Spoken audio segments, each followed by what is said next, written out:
Good evening, friends, and welcome back to Live Reality Games, a network of creators making your favorite shows into reality. I am your host, Kirk, and today we're here to talk about everything that just went down in my favorite reality show of them all, Survivor Season 41. This is Episode 9, and like always, this is going to be full of spoilers. So if you haven't watched yet, go over to CBS, check it out. But before you leave, hit that subscribe button and notification bell so you can hear about everything dropping in the LRG community.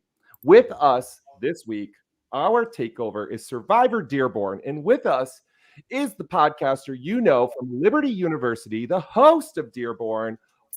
Welcome back, Dom. Good to see you, buddy. Hey, Kirk, thank you for having me back. Thank you for asking me to come back and review this heck of a season that we will also get into later.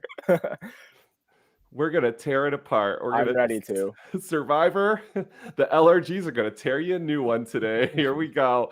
And also with us, Dearborn's infamous players becomes Dearborn's most heroic villain.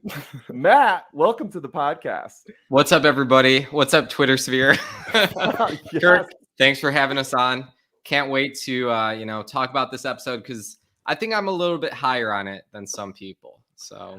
Oh, right on. I love it when we have differing opinions. Episode 9 is called Who's Who in the Zoo. And as I like to start my podcast, here are a couple alternative titles from quotes from the episode. The first one, actually, the first two are going to be from Deshaun. I loved his, "It was a little messy." But my favorite was, "Now look at you, egg on your face, I'm done." I thought that was a fantastic title, even though it actually has nothing to do with this episode, which I could get into in a little bit. Evie's "This Chaos is Amazing," I thought was a great title. But my favorite title of them all, this should have been the title, is Liana's "I Hate Your Face." Perfect. Nothing sounds better than that. Yep. So Matt, how are you taking this season so far? What are you thinking? I think I'm still riding the high of Survivor's back. I have something I can tune into every week. So I go into it optimistic, and really you got to have a mindset going into Survivor, because I think a lot of fans, cough, cough, Dominic, go into it very pessimistic.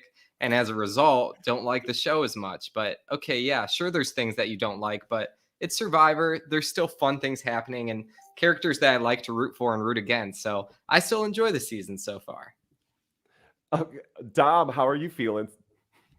Oh, man. To contradict Matt's point, this isn't Survivor. This is whatever Jeff came up with in the middle of quarantine. Someone left that man alone for too long, and whatever he came up with is just some random concoction of brain farts and him self-gloating. I feel like I am not a fan of this season. I don't think it's Survivor. I think it's how can 18 people adapt to as many of Jeff's twists and turns that he has. It takes away the social dynamic of everything. And honestly, I'm not gonna lie, I have enjoyed the last few seasons, but that's because I've officially switched off my time to enjoy Survivor to time to laugh at Survivor. It's kind of become a parody of itself. So I mean, every time Jeff talks to the camera, every time Jeff tries to do something new, I'm just like, okay, Jeffrey, turn it down a little bit. We get the full name, Jeffrey. He doesn't deserve Jeff yet. You're in trouble. If this is high school, you're in trouble, Jeff. How dare he try and evolve the show, Dominic? I wouldn't even say I think he de-evolved the show. I mean, they already went to 26 days.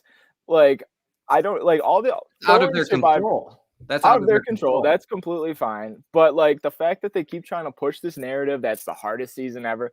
We have seen the hardest seasons ever. And to constantly keep saying we don't have rice, we don't.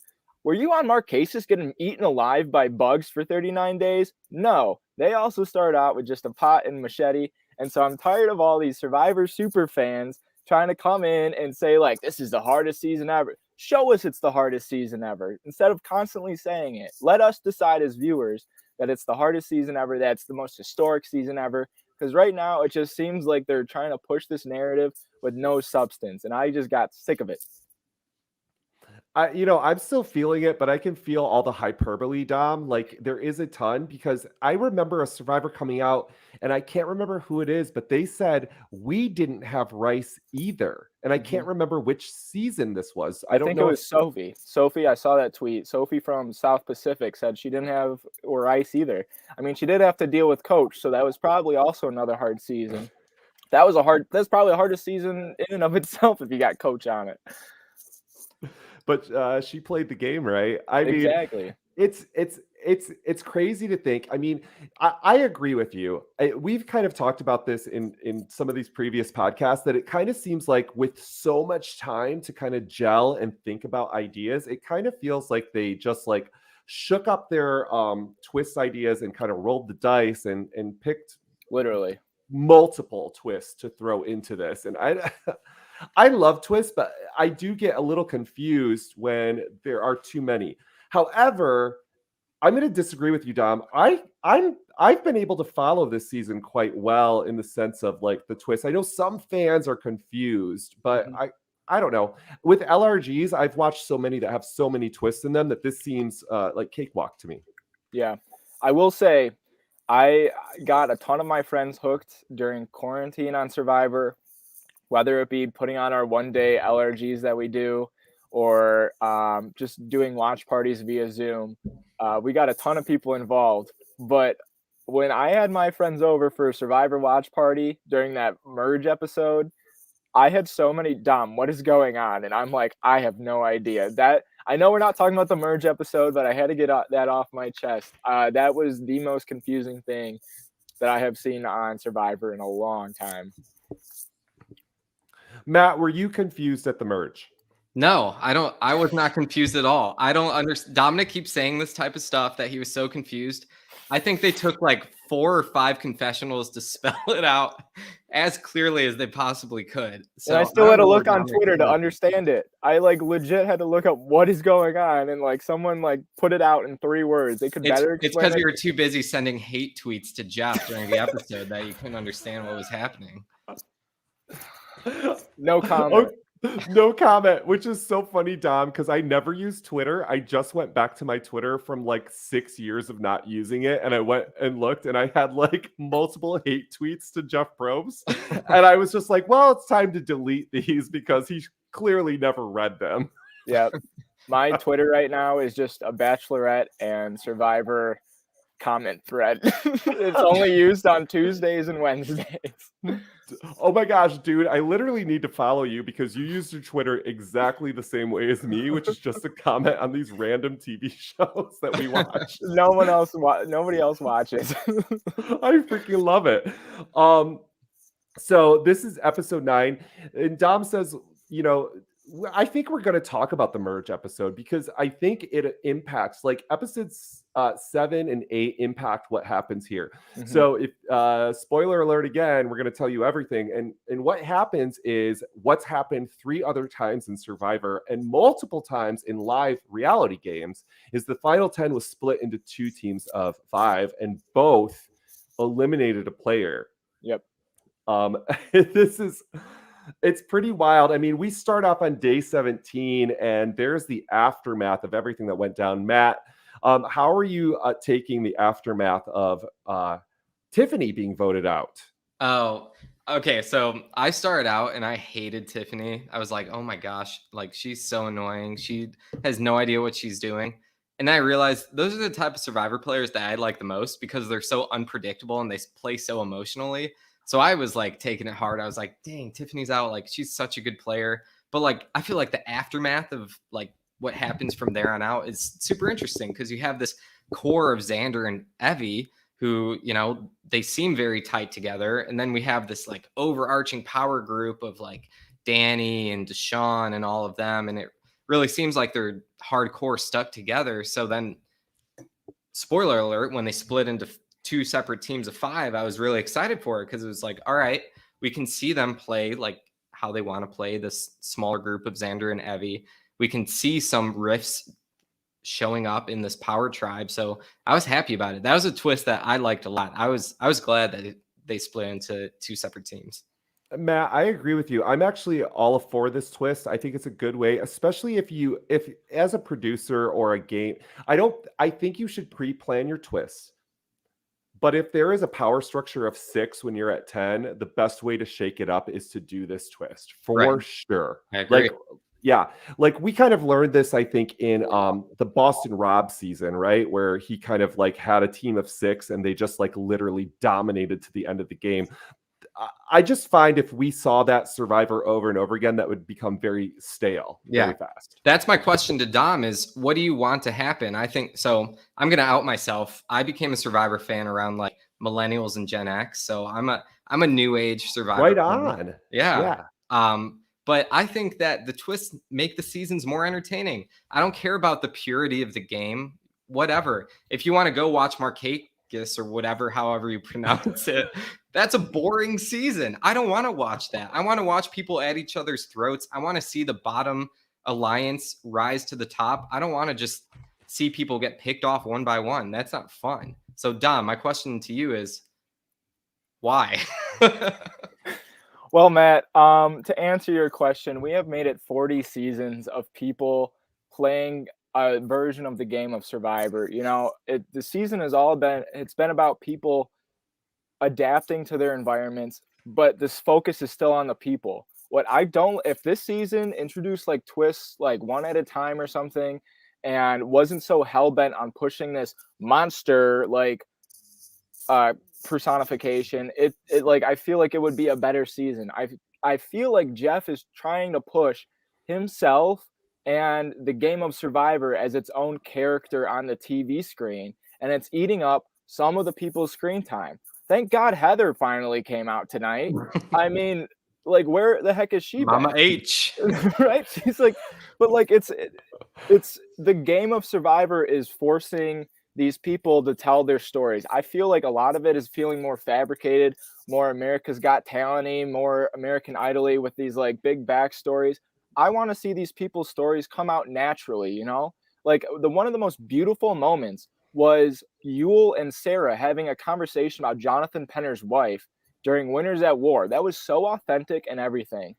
Yet here, I love their stories. I love this cast, by the way. I'm not slamming anybody. I feel like when they tell their stories, it's more producer like, tell this story, you know, like I mean, JD freaking told his story like 5-6 times about his obsession with Malcolm and Wu. I don't know. I just feel like everything is just being so forced and it doesn't seem more authentic. It's not letting the people tell their story, letting them play their game. And the sole beauty of Survivor is just having, you know, I don't know, just authentic people playing the game. And okay, well, what I got to say to that is, what else more do you want from it? Because you're already saying you like the cast. In I feel order like to like the cast, you'll have to have stories and stuff from them. So you've caught on to something clearly. I feel like the parent that's on the side of like their kids like pee-wee soccer game and the ref just called like a foul and I'm just like, let the kids play, Jeff, you know, like let them do their own thing. Stop trying to force like your own like narrative on it. Like the merge episode was a mess. The Brad episode, everything just revolved around twists. It's so focused on this game of all these twists and advantages and stuff. There's no breathing room. And I feel like everything's being suffocated. This felt like one of the most authentic episodes that I've seen in a minute. This episode and the last episode, because it didn't really center on any twist. It centered on a couple hidden immunity idols, which we've seen before. But yeah, I mean, I feel like up to this point, it's been a mess. Pre-merge was a mess. The merge I can tolerate for now. I'll be honest. I think you're overestimating how much the advantages have had an effect on this game. I mean, every single vote out was idols. The 3 idols that I know you were slamming Jeff about every single week. Those haven't come into play at all. And to be honest, they've put targets on people's back more than anything. So like they're not some type of overpowered like whatever thing. But you know what was overpowered? What's overpowered? Leanna's advantage. That whole Leanna, like you make the people say that you that you have an idol. But everybody it didn't knows work. It didn't work because of Xander. He came in exactly. clutch. And look at that. You got a great moment of TV. That's what Survivor's about. I hate to break it to you, Dom. It's not about the don't purity break of it the to me, game. Matt. Don't It's break about it the to me. TV, I and made it's about the 4 ratings. seasons of great TV, Matt. You're welcome, is what I have to say about that. Sorry you weren't around for long for 2 of them. This is getting spicy, folks. And I don't want to play the middle, but I'm dead set in the middle. There's parts of this season that have driven me crazy for sure. Yeah. I'm happy Survivor is back. I got a question for you. We're gonna get out of the opinion for a second, and let's get into a little bit of the strategy. I could not figure this out myself. I had to turn to the wiki page. Do you guys know the 4 individuals who voted correctly the last 2 tribal councils? Remind me who got out. So the first vote out was a 6. Wait. It was a 5-4-3 split with Sydney receiving 5 votes. And the second vote at merge was the 6-2-2-1 split where Tiffany was voted out. So I'm going to welcome your guesses. Who do you think were of the 4 that voted both Tiffany and Sydney out? I'm going to go with Shannon Ricard. I feel like they're in a really nice spot. Whether I like them or not, they're playing a decent game. Matt, who do you think could be in that 4? All 4? I feel like Deshaun is certainly in that 4. Because, yeah. I think Deshaun's in that 4 because he's been talking to everyone and he kind of knows what side is what. But I think Shan and Ricard's a good guess unless they split between themselves. I really have no idea though. I'll be honest with you. So to be honest with you, I did not either because the edit was so fucking confusing. And here is the gospel truth. We are correct. Shan was one of them. But nobody else you said was correct. The other 3 are Liana. Okay. Erica. Oh. And Heather. No way. Wow. What a champ, Heather. So riddle me this, you guys. Why the fridge does Shan want Heather out so freaking bad? I have no idea. That's why I wish we had a better edit, is to kind of get some insight on Heather. I don't know where she's at, and I kind of also, my error with the edit, I have no idea why Leanna has such hatred for Xander. I don't know what he's done either. So, like, there's so many rivalries that have happened, and the only one that I can really pinpoint is Ricard and Shan's hatred for each other, yet they keep working together. I felt so bad for Heather when she's like, I can't wait for my kids to see me and see me out here. And I was like, your kid's not seeing you at all, honey. So I hate to break it to you. That's so true. So, there's a lot of aftermath that happens in this episode regarding the aftermath of Tiffany being voted out. And a lot of people voting incorrectly. 5 people split their votes incorrectly, 2-2-1 against 6 people voting one way. The other 2 that voted that round were Deshaun and Ricard. So you guys were correct that they voted correctly that round. And the round before, they voted for Evie, who was not voted out, and that was probably planned. So I think you guys are correct that they were part of the original plan, but I think it's ironic that Heather and Erica voted with Shan and Liana, yet there's no love lost between these groups of people. I feel like it's at a point where Survivor is kind of like, all right, there's so much strategy going on. Like, we can't include everything, so we're going to make these big sweeping, like, Shan hates Heather and Erica is with Heather, blah, blah, blah, blah, blah. We're going to ignore how they vote, but here's what we want you to understand, if that makes any sense. It totally makes sense. Another hot take I have before the immunity challenge that reminded me of live reality games is when we saw 2 different groups of people on the beach at the same exact time, literally staring at each other, talking about each other. Yeah. This is not Survivor with 39 days. This is Survivor with 26 days or Survivor, which is different than Dearborn. How many days is Dearborn? So Dearborn, we did 1 season with 2 days and then 3 seasons with 3 days. And I remember texting my group chat right at the merge episode, and everybody just comes together. I was like, I feel like I'm watching a Survivor Dearborn episode. Like, it's just so messy. There's no coherent gameplay just because everybody hits the beach and just like, or in my case, backyard, and just keeps going at each other with like no coherent strategy. Yeah.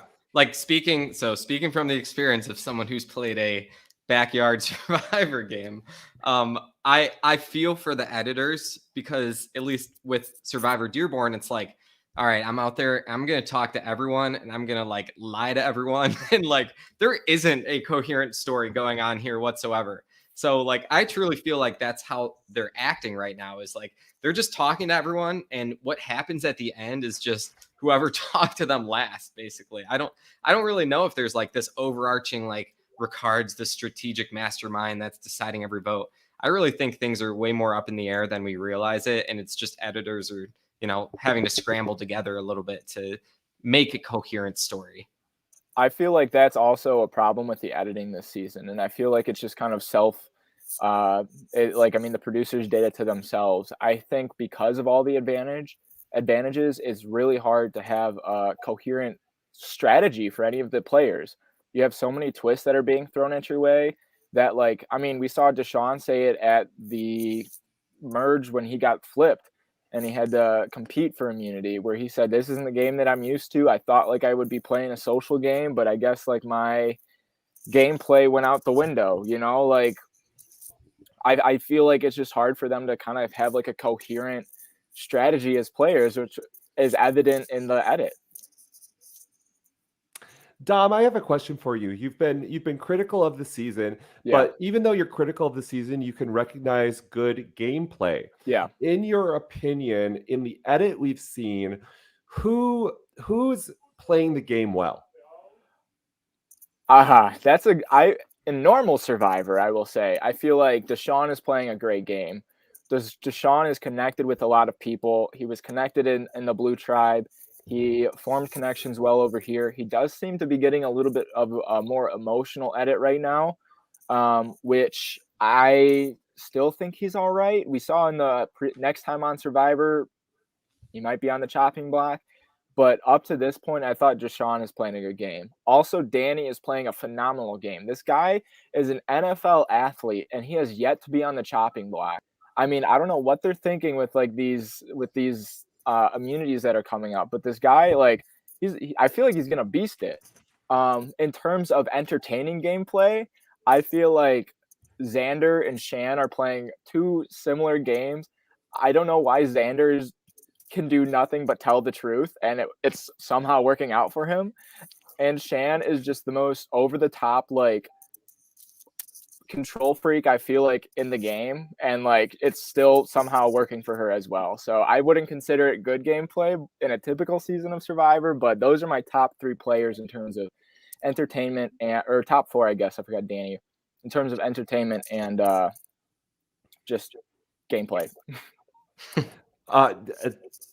Before I comment, Matt, do you have some differences there in who you're kind of looking at for good gameplay in Survivor games? Yeah, honestly, I agree with Dom with a lot of that. I think Danny really is going on under the radar. And what I feel like in most other seasons, you would look at this big, strong guy and be like, he's out at the merge. He's flying under the radar with Shan running the show. I disagree with Dom about that. I think Shan's playing an awful, terrible game.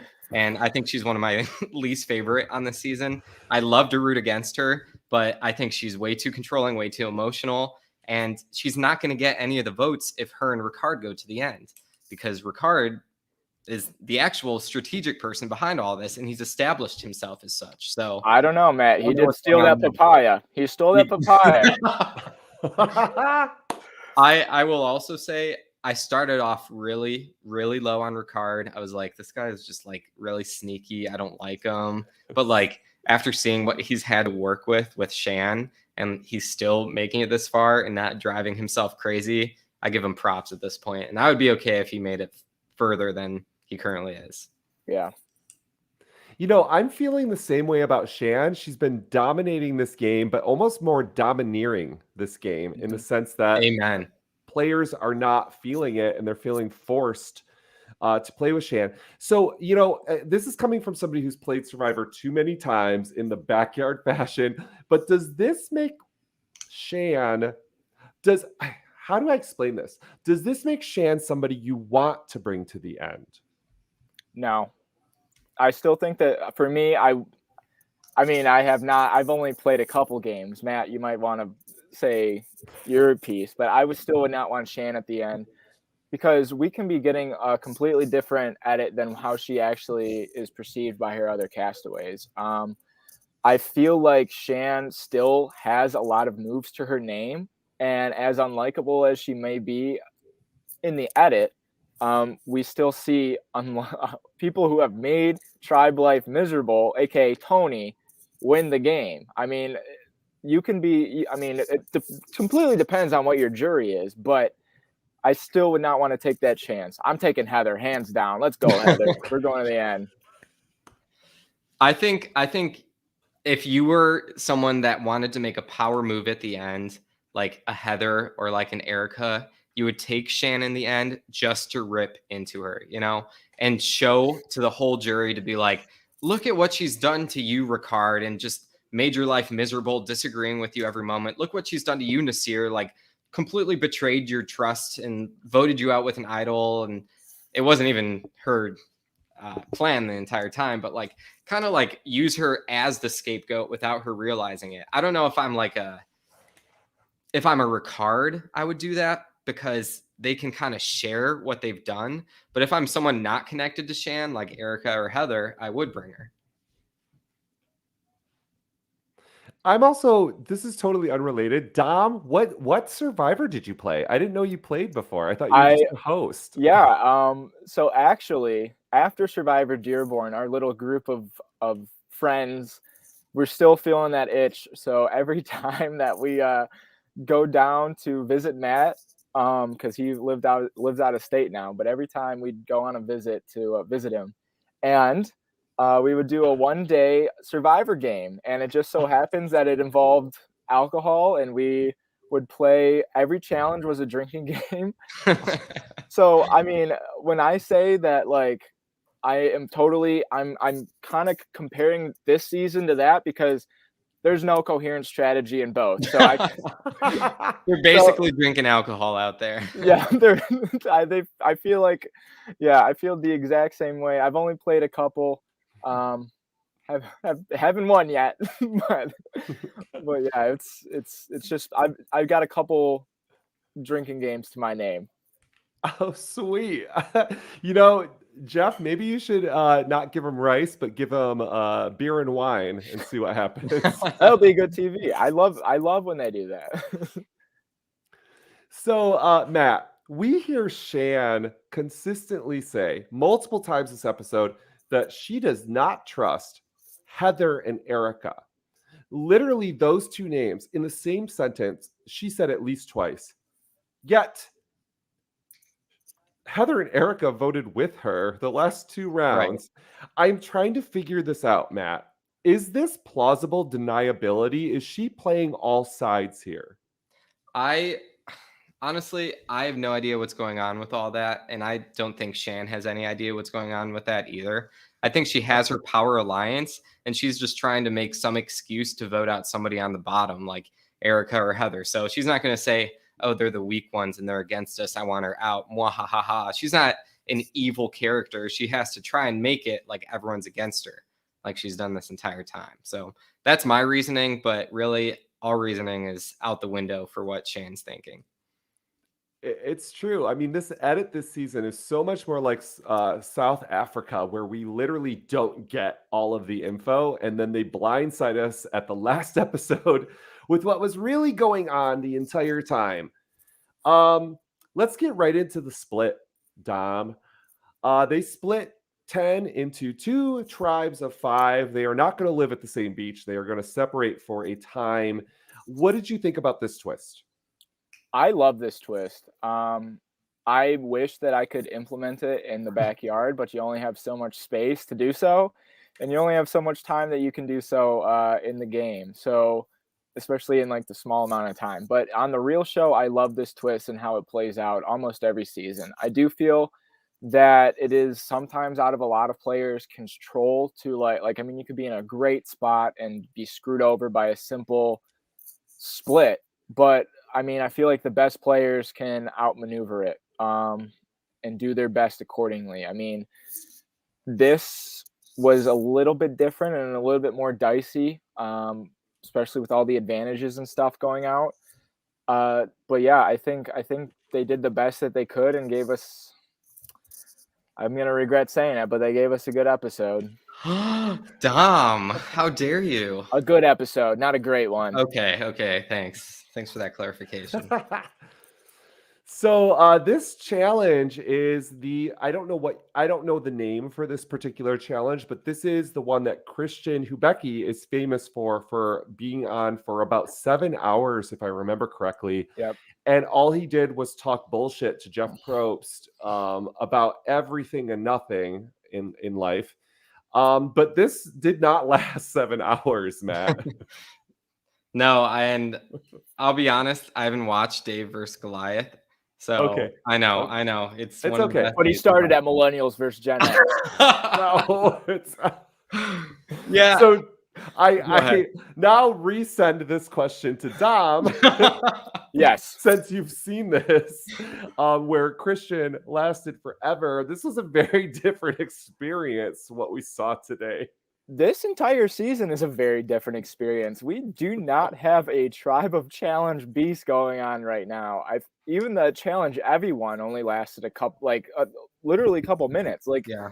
I am kind of blown away at the fact that I don't know if they took the memo that it was 39 days, which means they have to shorten everything and split everything in half and do their challenges in like half the time. But I don't know if they just feel safe or like what, but they are not fighting for anything. And all I see is Xander just sitting out and competing when he has to.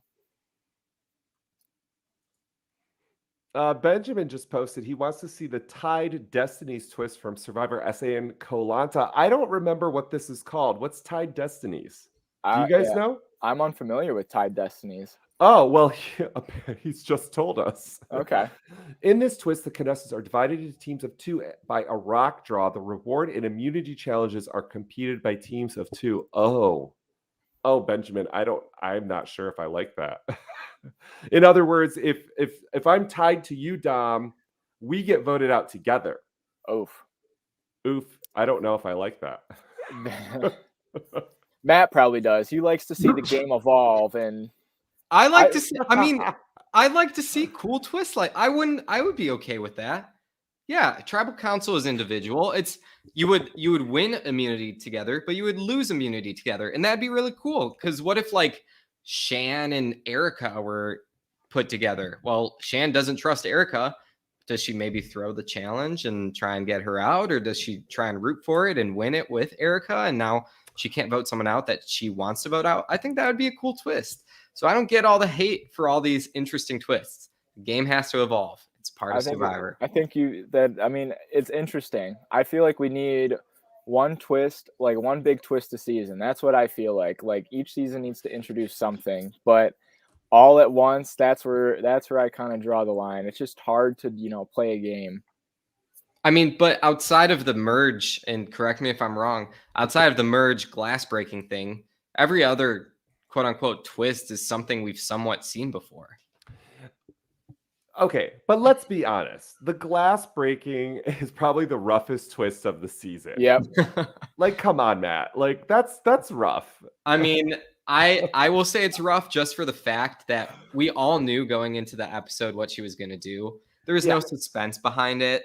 So I totally understand it for that. But if it was someone like Nasir was out there, or I don't even remember who was on each tribe, but someone that had a connection to both tribes and was like, oh, I don't know what decision to make, then it'd be pretty interesting. And I think we would have a different view of what it was, because it was really cut and dry with Erica, which kind of sucked for the editors. Yeah. Thank you. We have an agree with Dom. Sorry, Matt. Well, guess what? Part of the game is adapting to the twists. So hate to break it to you, but once again, there is no, I don't know. I think Dom, you have this conception in your head of this pure Survivor game of like, this is what Survivor needs to Oh, look I don't have a conception of a pure Survivor game. I have a conception of a game maker's perspective. I feel like it's just unfair to the contestants. They literally lied to them on multiple occasions of what's going to happen. Like the merge was a lie. That's not a twist. That's a lie. Like I don't think that's fair to like anything. If as somebody who's made games, I try to have the most fair playing field, Matt, right? Okay, first of all, I disagree with that. Second of all, as a game maker's perspective, you don't want, say, there's 7 people going into the merge against 6. What if us 7 just completely vote out the other 6? That's going to be the most boring television you'll ever watch in your life. We don't want to see another Borneo again. That's the whole purpose of all these twists. And the fact that we're talking about it and have a podcast and everything about it, it's working to some degree, whether you like it or not. It is working and it's getting people talking. Yep. Fair. It's totally fair. I mean, let's get down to brass tacks here. You're divided into tribes of 5. You have barely eaten for 17 days. And not only are you playing for individual immunity, but you're also playing for chicken and beef stew. When he said beef stew, I literally lost it. I was done. Like, this is a joke with my brother and me, and like I could not go on. Honestly, though, I think beef stew would be one of the things that I'd be like most excited for. Like, that's the most like hearty meal you could possibly get. If you got beef stew while you're out on the island, you get some meat in you. Like, that's an actual reward, not like some grilled cheese. Like, you're actually getting substance with beef stew. So I'm all for it. Yep. Yeah, it's true. It's better than chili. I'm sure chili would not sit well. Right? I would take some Applebee's any day, though. A 2 for $20? Ooh, sign me up. See, this is a missed opportunity. Talk about Jeff Probst walking on the platform and being like, Xander, missed opportunity. No, Applebee's. This could have been a perfect promo for you guys. I know. Speaking of food, what's the over-under on this season of an auction coming back? Any chances? Zero. I agree. I feel like last episode was the auction. Yeah. Yeah. I see that. Yeah. Do you want rice? As ashamed as it is, one little mason jar is our auction at this point. Yeah. I feel like I'm going to blame Mike White and Naomi. I know that you love Mike White and you're one of our podcasters and you will watch this, but I hate to say it, but Mike White got rid of fire tokens. And had there been fire tokens, I am so confident there would have been an auction this season. Honestly, Mike White saved the season. I don't know if you guys saw the mess that Jeff Probst had going on in the article. You didn't see that? No, what was it? Tell me apparently more. Jeff like restructured the entire game to be like some sort of like capitalistic like hierarchy in Survivor based on fire tokens and everything. And he calls Mike White up and like it's like, Mike, like I got a huge idea going on, and explains the entire thing. And apparently Mike White just goes like, Jeff, that doesn't make any sense. And he goes, oh yeah, no. And he like erases the entire board. That's the way Jeff described it though. And like, I mean, it could have been a lot worse, but I really hope Mike White dials him up again and goes, Jeff, we need to talk. Okay, I'm super happy he did not allow him to do this, because my little LCC company, we have a game called the Gold Rush, which is a currency-based LRG where the richest win. So it sounds like exactly what I've been trying to do for years. This is my reality show, Jeff. Don't steal it from me, dude. Back off, Jeff. Back off, dude. You've got enough money. I'm a poor boy in Michigan. Let me have a good idea for once.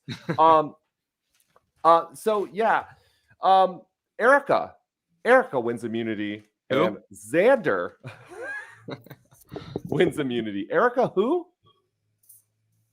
Yeah, right. I think she broke something at some point. Maybe broke a leg. I forget what it was. I gotta say, why not do a schoolyard pick instead of draw for rocks at a juncture like this? I think it just might make it even that more entertaining. Yeah, I agree. I feel like schoolyard picks is always the way to go, and it always creates more drama. But maybe it's just at the point where it's like, all right, we have 1 hour and we have to fit in 2 eliminations, and it's like Uh, we don't have enough stuff to fit in and all. That's my head canon for all of this. oh, Snyder's back on the fire tokens. What if fire tokens were in a season, but you only introduced them after the merge? Dom, as a host, what do you think about this idea? As a backyard host, I don't have time for that.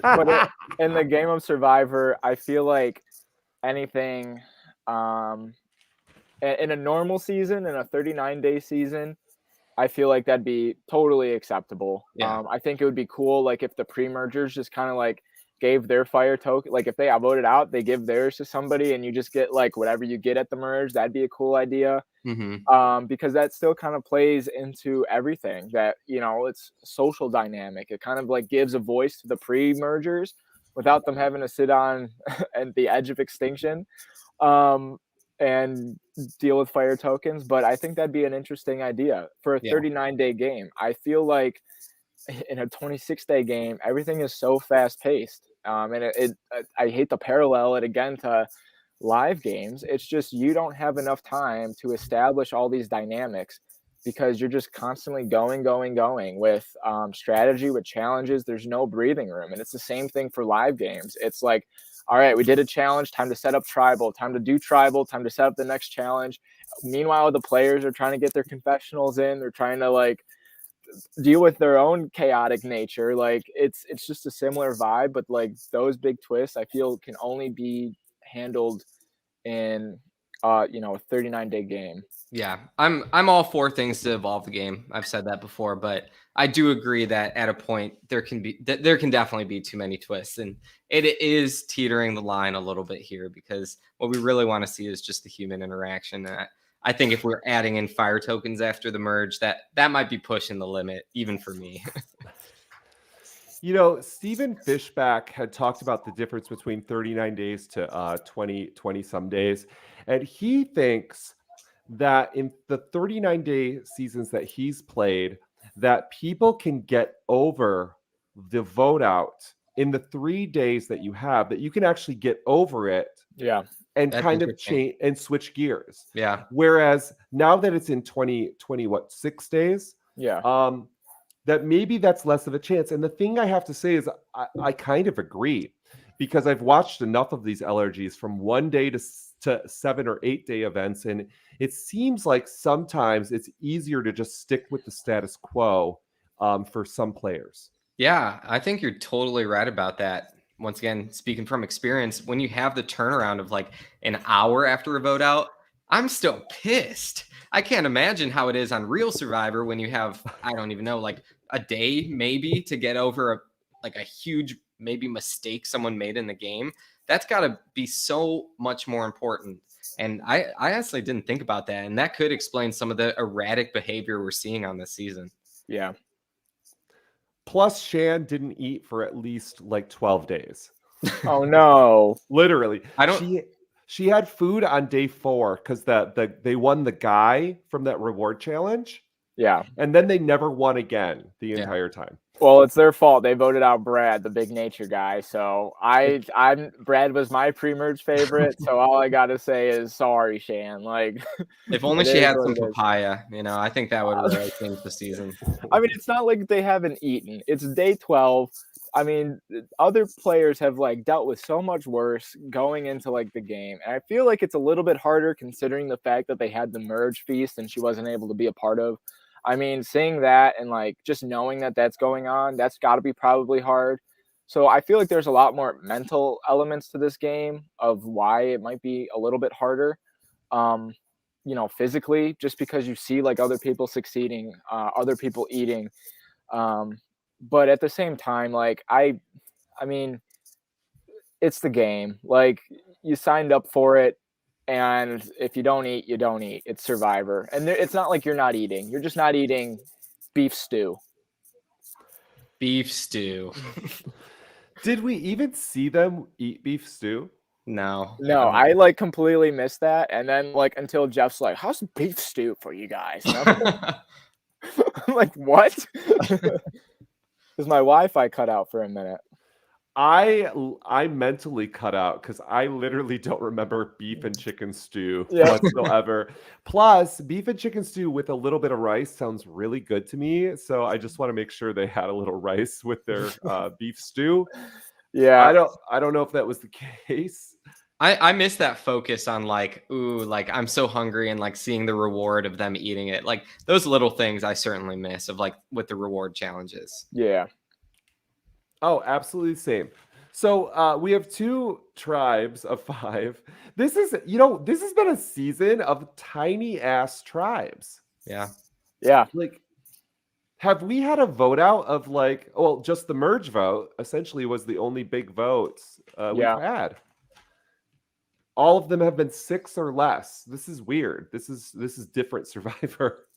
Yeah, I mean, I feel like it's just a different ball game. I feel like there's just so few people to pick from. And the part about hidden immunity idols being kind of well-known knowledge, I mean, we saw it didn't really it kind of bit us here in the butt tonight with the extra vote being played.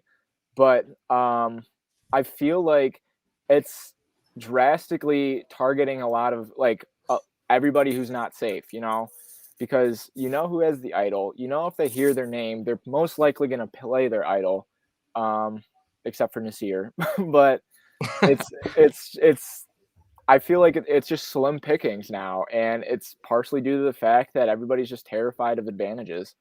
Like I don't see Shan going anytime soon because I mean she was loaded. I'm kind of okay with these small voting blocks, or voting tribals. I feel like that's where you get some of the best like dynamics going on, is when you really have to narrow it down. Like when you have these huge merge vote outs, things are so dilute. Relationships don't mean anything.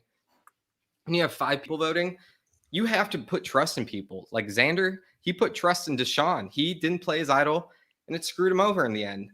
And I think those are the moments that I enjoy watching most, where it's based on trust and based on prior relationships. And these small tribes really bring out those relationships. See, I like them, and I like them here and there, but I feel like it kind of messes up a lot of group dynamics because, I mean, I feel like right now we're still seeing kind of like a pagonging, so to speak. I mean, the yellow tribe has been decimated. Xander's left. I mean, Leanna's left, but I mean, she's kind of flipped. So I feel like each episode we still see one person being ganged up on. And I mean, I don't know if it's more exciting to see smaller tribals, and it's maybe a little bit easier for them to outmaneuver it because it's such small numbers. But I still think we're still seeing kind of like similar gameplay, whether it was a big tribal or not. I don't know. I disagree. I feel like we're starting to see the fractures as a result of these smaller votings. Okay. But that's just my opinion. I have a hot take and an opinion for you guys as well. Hit us with it. I want to change one of the terms in Survivor. So last week we brought up Papaya Gate, which it's always Banana Gate, Papaya Gate. But this one is pretty, I think it's out there. So we call these idols hidden immunity idols. Uh-oh. I think the second you frickin' tell somebody from here on forth, you no longer get the name of hidden. You are just an immunity idol. Take out the hidden. And in fact, I would be for a game, maybe putting this into a twist. Like, if you tell somebody about it, it loses power. So you have to keep it secret. I don't know. I'm just done with everybody knowing about the idol, and we still call it a hidden immunity idol. I'm so over it, Survivor. Stop it. It's not hidden. I feel that. I personally really liked how they had to vocalize their immunity idols this season. I felt like that was a new twist. What I didn't like was when Leanna got the power to steal them because I felt that was just very counterintuitive of having to activate them. But it would definitely put people into a position because if you lose your vote until all three are activated, you can't be in an alliance with somebody. You can't show your trust with somebody until you have a vote and you can do so. So I feel like these players are kind of pigeonholed into like having to tell at least one person like, hey, like I can't vote this tribal. And if not, like they're just going to be even further on the outs and maybe even out. I gotta say, Dom, I'm surprised that that's the twist that you choose to say you like. I think that's the one that I dislike the most is the fact that they didn't get their votes. So that's some bold. I feel like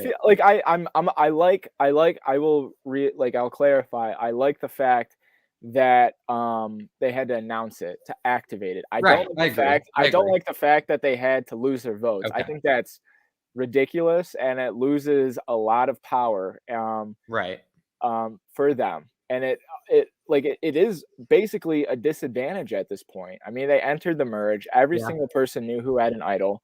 And I don't think it was the fault of the players. Everybody's like, oh, these players, they tell everybody everything. They can't keep their mouth shut. I think it's like impossible to build trust this season and keep your mouth shut just because of how many things are in play. To be fair, it did say that this advantage was not fully an advantage. I forgot exactly what the words were, but said beware. There was a beware with it. So they had the warning that maybe this wasn't fully good for them. So they knew what they were signing up for. This is true. So future survivors, if it says beware, don't fucking touch it. If it says secret, jump off your platform and swim to it and grab it. I just know when I kind of recreate this game, if I bring back Survivor Dearborn and we do a reunion thing and Matt gets screwed by some of my twists, I think we'll be hearing a different tone from Matt. Matt's just kind of playing into everything right now. I just want to be potentially invited. I don't even care if it's Dearborn. I want to go to the drunk Survivor. That sounds really fun. We have some stories. Yeah, my strategy going into it for one of the seasons was like, I'm going to get like tipsy to where I can like seem kind of under the radar because it's like, oh, no one will like take him seriously. Like he's a little bit drunk. I got too drunk. I got like a little belligerent. I got in people's faces. Voted out immediately. Yeah. So that's the cue. So I won't do that if I play. Yeah. Let's talk about tribal. We're literally 53 minutes into this podcast. We have not even touched on tribal council, and these usually go an hour. So all I'm saying is clearly we don't agree on shit. Right, which is fine. It's fine. I think Dominic's wrong about a lot. I had a lot to get off my chest because my friends who have zero investment into Survivor are just sick and tired of me complaining about it, like while watching it. So I'm glad at least I can vocalize it on some platform that other than Twitter, to my 300 followers that probably deactivated their accounts since high school. So nobody cares. Well, what we do care about is your thoughts on tribal, Dom. Yes. Erica, Nasir, Heather, Shan, Ricard all go to tribal together. Erica is safe. Nasir has an idol. Shan has an idol and an extra vote, and she uses it. Whatever. Over her. Why? Can anybody here explain why Shan used an extra vote here? And maybe I'm getting the votes wrong. I was trying to keep track, but she split them too. What's the reason that she would split them? Like, I'm trying to do the like mental gymnastics in my head. What is there a reason to split your extra vote? No. I mean, I did it in Drunk Survivor. Yeah. It didn't work out, but okay, so you need an altered state of mind in order to have that. Exactly. Reason. So that's conspiracy theory is Shan is got Drunk a couple beers in her. But no, I agree. I don't know what the line of thinking was, especially with I don't know, maybe she thought Nasir and Heather were planning votes on her and Ricard, and then, at worst it would be a 2-2 revote and then one of them could go home. I don't know. There's a lot of factors that can go into play, especially in that small of a group. I'm sure she's trying to save her idol for as long as possible. And at the end of the day, an extra vote is really kind of only beneficial when you're in a small group like that. I Yeah. feel like when say they come back together, they're gonna there's just so many more factors. I feel like when there's a group of 5, there's a lot more people that you can keep tabs on. So if there was any time to use an extra vote, I would have used it then. I don't know if it was the right use of an extra vote, but she at least played it at the right time, in my opinion. Right. Do you think that there was some type of conversation that went on after that first vote between Ricard and Shan to get back on the same page? Do you think there's going to be fallout from that? I think Ricard was really mad that he ate some Shan was mad Ricard ate some fruit. It's the papaya gate still. The papaya gate.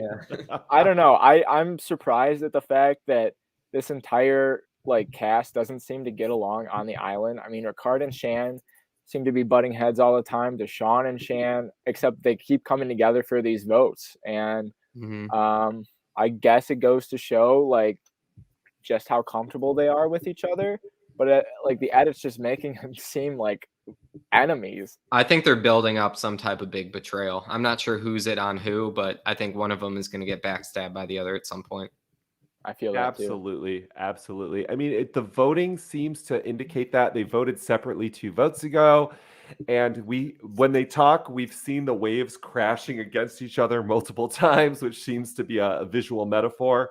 The best case scenario for Shan seems to be when you get rid of an advantage, sometimes the best case scenario is you just got rid of the advantage. If everybody knows you have it and you get rid of it, it's no longer a threat to people. Yeah. It negates it. So, and she has 2. So she has to figure out how to get rid of these before too late, because they are eventually going to come after you. Maybe the best case scenario is when you've been kind of in the driver's seat to look stupid. Like if I vote for, it just seems like a stupid move. I know this sounds counterintuitive, but maybe sometimes in Survivor, if you're seeming smart, you need to have a round where you seem kind of dumb so you can keep not being a target in the game. Because this, I gotta say, Shan, I don't know if you'll ever watch this, but it seems like a dumb move to negate your own vote, which is what you did. Right. Worst case scenario is what I think you guys said, is that Nasir is going to play an idol and therefore negate votes that she's counting on. And therefore, maybe by putting 1 vote on somebody, it saves her hide. I don't know. I'm still literally trying to figure it out. And I'm trying to give Shan the benefit of the doubt, even though you've eaten the least amount of food out of people out here. Very true. Very true. But in the end, we see Nasir going home and we're flushing an idol, which they've been trying to do for 2 rounds, something Ricard could not pull off, even though he's been trying to. Everybody else did. Yeah. I don't know if any of you all watched Tiffany's Ponderosa, but she seemed like the smartest person in the game when she was leaving. She's like, you got 3 people out here with idols, and I'm the biggest threat, the person on the bottom. She's 100% right. I don't know how it took them this long to vote someone out with an idol. I wish it was Shan, but I mean, I still think that this was a good move for the overall game, everyone's game, to vote out at least one of the idols. I'm sad it was Nasir, though. I am. I think Nasir is one of my favorite, but you could tell he was starting to get a little bit rude to some people. They were editing him to make him seem a little more mean than he was. And I think this is a good example of how do you play the game when somebody has targeted you that was in your alliance, like a Heather.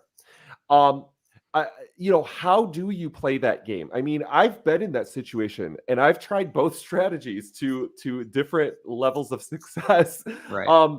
Do you go after them, or do you go up to them and say, hey, it's okay, it's a game. I still want to work with you. Can that player ever believe you? I don't know. I feel like with the conversation Heather and Nasir had at the beginning, that kind of set up the stakes of all right, well, they're against each other. Nasir was kind of scolding Heather, which to me came off really bad for Nasir, because it's all right, Mama H, she hasn't done anything wrong. Lay off a little bit. But I feel like when you put someone's name out there, it's a lot it's a lot harder to kind of like forgive and forget, especially at a live tribal when the votes were apparently set and you get up and start tossing Nasir's name out. It's a lot harder to kind of, be like, and also, I mean, Nasir, I don't know, English isn't his first language. I feel like we've seen like a couple instances throughout the series where he's like kind of come off a little off-putting just simply because he doesn't like his social cues may be a little off. And that's what I love him about, is because of how authentic he comes off as. So I don't know. I think he approached Heather the best way that you possibly can with the emotions that you would feel from that that interaction. Mm-hmm.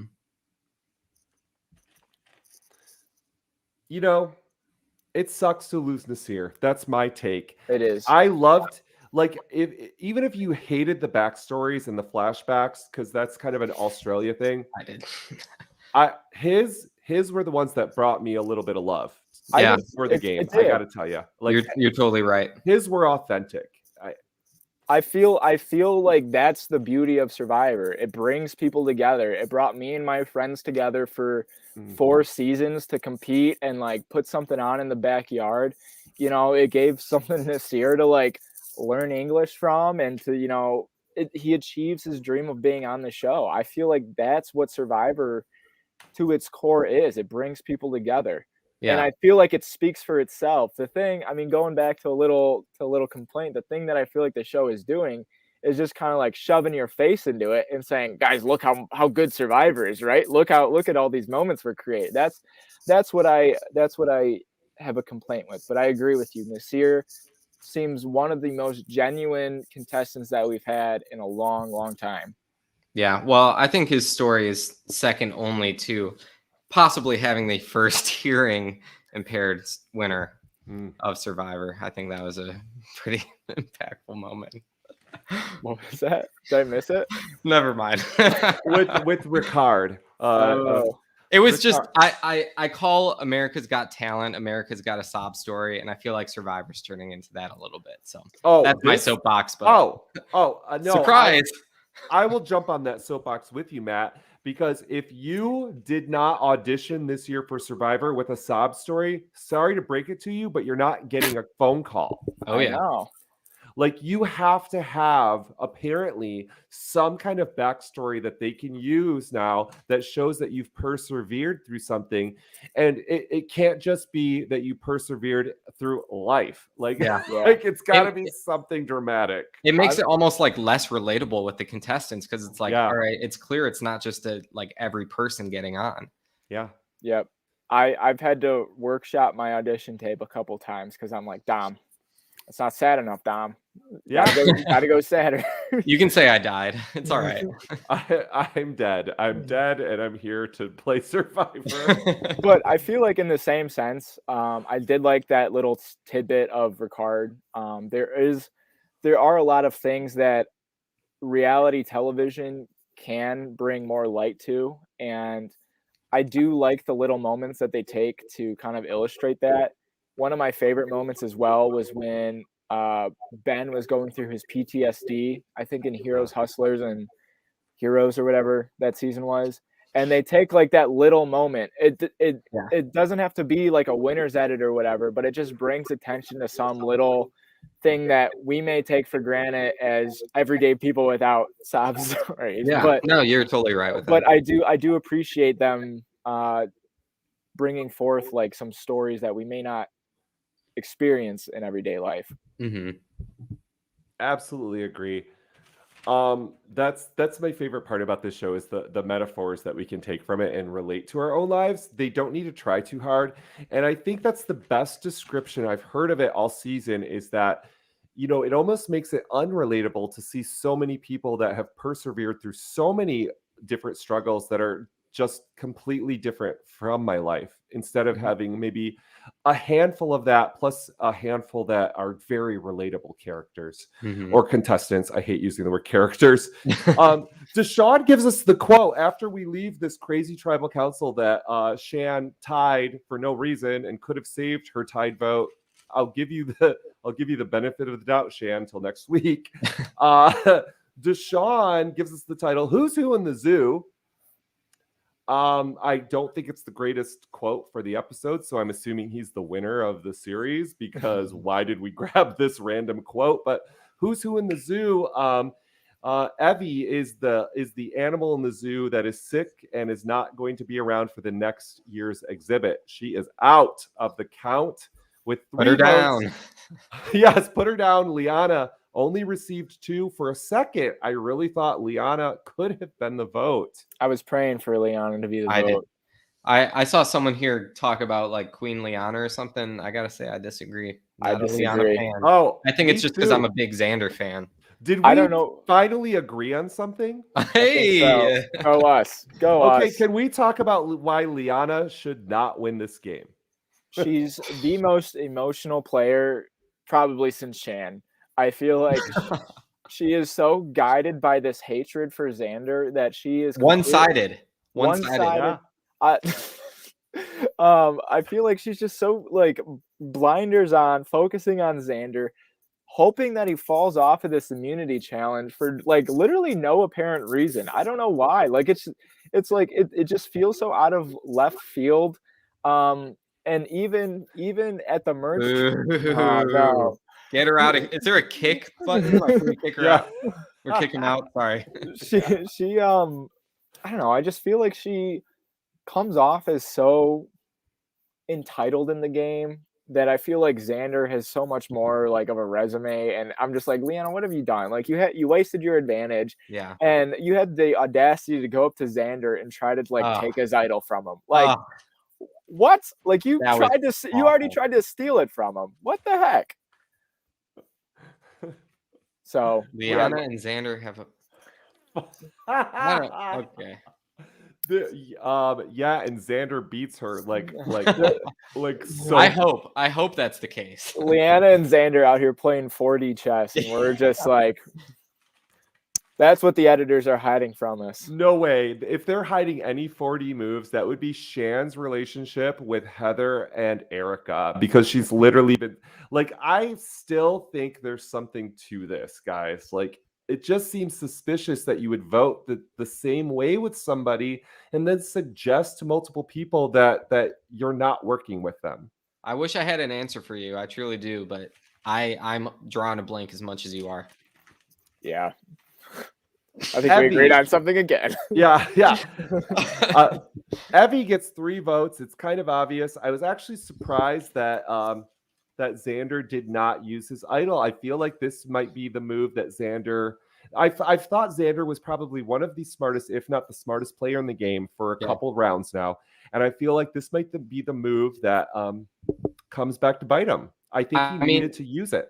He did talk about him and Evie kind of being like so. So maybe what we're seeing isn't exactly their relationship. Maybe they weren't as close as they were. And maybe he's hoping he can slide into this bigger alliance now. He's the last yellow member left. I mean, do you really think that, and this is an actual question, do you really think that the Power Alliance will target just the final person all by himself? I think this could be a good move for him, to be honest.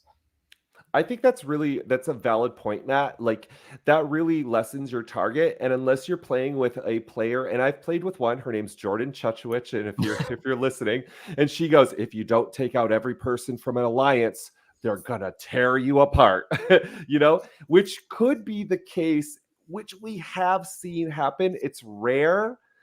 It's a valid point, Matt. I don't know. I can't wait to see how it plays out. Yeah. I'm excited to see who's in the final 3. I'm trying to rack my brain. Besides, like, I think any final 3 combination, unless it's like Erica, Heather, and I don't even know. I think it will be an interesting final 3 and final tribal. Well, since we're pretty much at the end of this episode, let me bring you to this year's draft that was with Jillian Larson from Survivor Gabon, Lance, who's played too many LRGs to count, and myself. I'm happy to say, Jillian, you lost Evie, and I think I didn't color out one person. Who am I missing? Nasir? Yeah, Nasir's still in. Oh, Jillian. Oh my goodness. Let's add this into yours. I think we're screwed, Jillian. I don't know. Heather's coming out. Ultimate twist, Heather's playing the 4D chess. Queen Heather. Okay, so whatever. Jillian clearly has Chantel as her only option. My only option is Deshawn, and probably the winner is somebody that Lance picked. I don't know. I feel like you guys are still pretty even. I think Deshawn is getting a decent edit for the winner's spot. We'll see how the next couple rounds go. I think Shan literally might have the messiest winner's edit that we've seen. But I do think she's up there. And then I feel like for Lance, I think Ricard's like his only best bet. I don't think we've seen Xander's going to be the robbed king of the season, and then Danny and Erica. You know, you're right. Xander is totally going to be Final 5 or Final 4. Yep.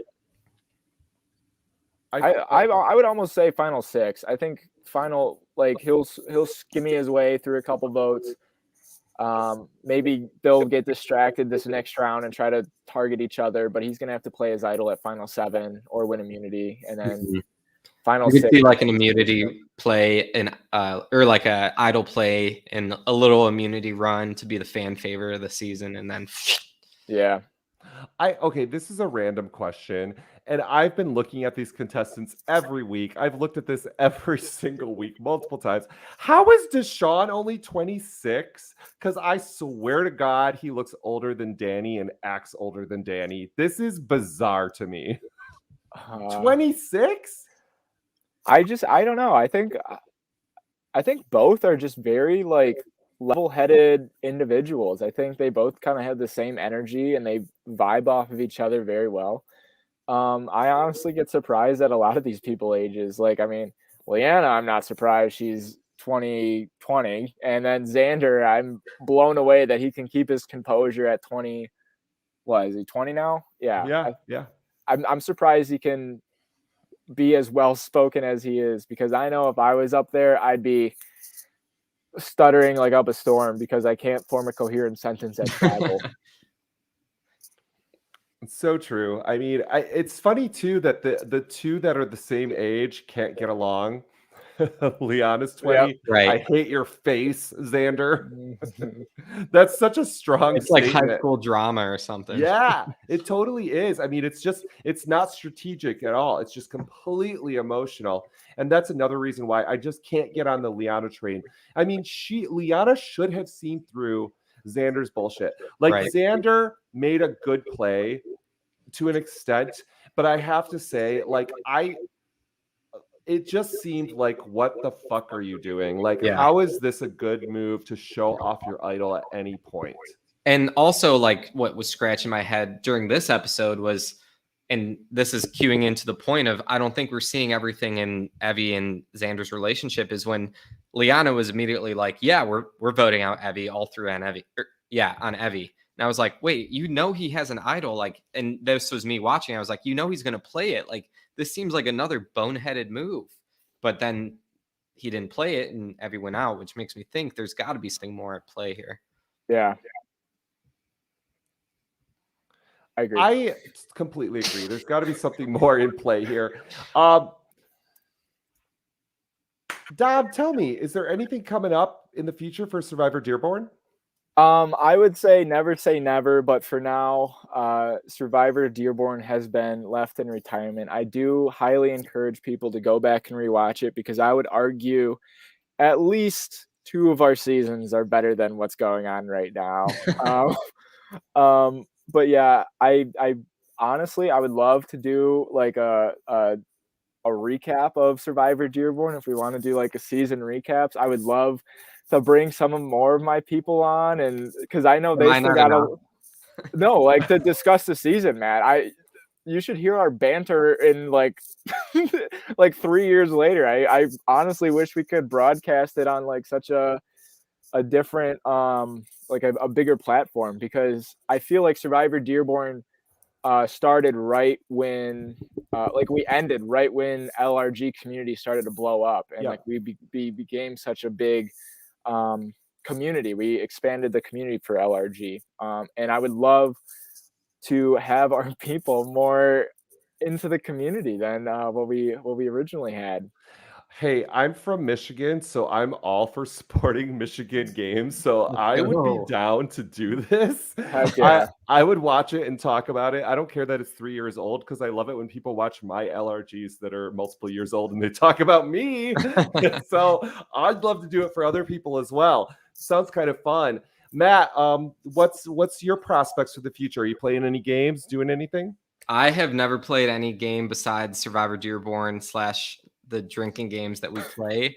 I feel like Dominic's experiences with the online seem a bit stressful for me, and I don't know if I have the time for it. So I think I might stick to when Dom makes the fans versus favorites of Survivor Dearborn. Ooh, that would be cool. Yeah.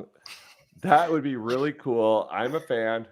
Okay. Putting it out there. Right. Want to work together? I'm putting it out there. Not if anybody's watching this, but yes, kind of. That would be how exciting, how fun. As well, just to promo a couple things coming up, this Saturday we are doing a game give back to our community members. We're playing a Bobble Party by Nick Metzler. This is an original game created by him that is a team competitive game. Nick Metzler was on Survivor Dream Team back in Blood versus Water. So he's experienced the craziness of the real show and is here and has been creating games for quite a bit. And this is one that he's trying to put out there. So we're going to be playing that as a give back to our patrons, podcasters, fans, players, whoever. If you want to check it out, there is a tiny URL link in the video, linked probably right below this one, that is called Game Night this Saturday. So check that out, sign up. We are going to be having some drinks, and I'm going to be one of the team captains. Naomi, Steven, and Hannah from the podcasters will also be team captains. We already have our minimum amount of players. We can have up to 40, so we have a ton of spaces available. So if you want to play this Saturday, it is about an hour and we'll start at 9 p.m. Eastern Standard Time. Would love to have anybody. And as always, we will have more Survivor 41 podcasts next week with episode 10 called Baby with a Machine Gun. And I just want you guys to kind of predict who is the baby with a machine gun? Leanna. No, I think it's going to be Leanna talking about Xander, but it's going to be Xander mowing Leanna down. Yeah. All right. Xander's got the machine gun, but we all know who the real baby is. Right on. And with that hot take, we're going to leave it with you. If you have not already subscribed to Survivor Dearborn, like Dom said, there are some fantastic series and episodes. Go check it out, subscribe, hit it up, and be with us next week as we break down episode 10 of Survivor 41. Until then, see you soon.